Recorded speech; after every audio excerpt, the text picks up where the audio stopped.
Okay, John Quincy Adams, part 2. I was just saying that his couch was in the women's, what do they call it? The couch he died on is still in the women's lounge in the Capitol building. I think that's amazing.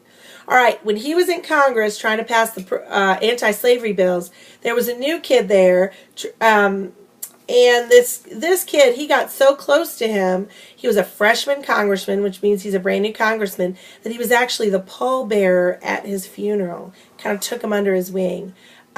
His vigilance for abolition, which of course is ending slavery, was passed on to this kid who was, I know I told you in class, Abraham Lincoln, who later became president of the United States, and it was his key issue, the Lincoln-Douglas debates.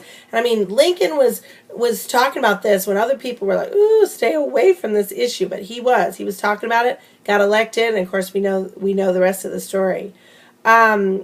John Quincy Adams kept an incredible diary. It wasn't one page or notes, went to lunch, talked to so-and-so. It's awesome. They have it. It's awesome. 8 to 12 pages a day he wrote on, well, first of all, on Sundays. Remember I told you the Capitol building was used as a church? He would record what was preached, the verses used, which should have been used, because remember I told you he spoke 7 languages, and he would, this one translated in Greek and Roman, and it's amazing to me. He spoke and wrote in 7 languages, and anyway, and I have a little note here that Gallaudet preached too. Gallaudet University. My husband went there because he's deaf. He preached at that Capitol building. Let's see if there's anything else I have about John Adams. I don't think so. I think that's all. He's just an incredible guy.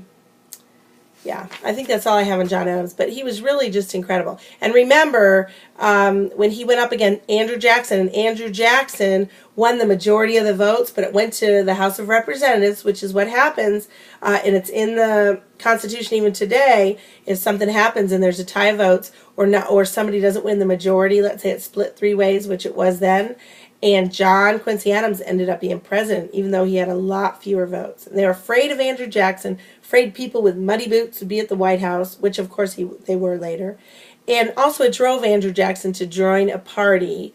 So later he joined the Democratic Party. But the Democratic Party was different then. Really, even the Republican Party is an offshoot of the Democratic Party. Because remember, there was Federalists and Anti-Federalists.